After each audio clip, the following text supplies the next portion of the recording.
katupak, ano, meron tayong pang out dito. Ayan, para dun sa mga laging talo. Ayan, baka gusto yung tumesting, no, yung laging talo dyan. At laging api pagdating sa sabong, mga katupak. Ayan, baka gusto yung testingin to, mga katupak. Meron tayo dito 9 months old na ready to fight high station. Ayan, mga katupak. Baka makursunahan nyo. Ayan, pwede ko rin pakita sa inyo yung sayaw nito, ano, na-editaw natin to.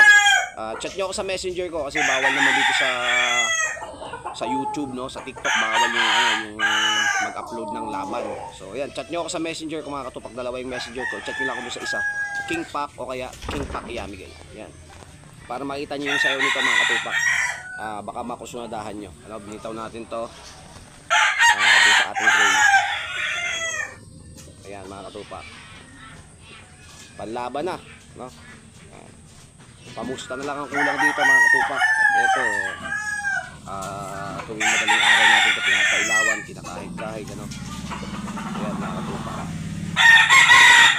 Sa mga may personada lang dyan, siyempre, chat nyo na sa messenger ko. Ayan, panlaban natin, mga katupak. Baka lagi kayong talo, testing nyo naman, ano? Ayan, baka medyo alat-alat kayo sa mga kinukuhanan nyo ng manok. Ito, mga katupak, testing nyo muna kay King Pac. Ayan, baka buenas kayo. Ayan. Alright.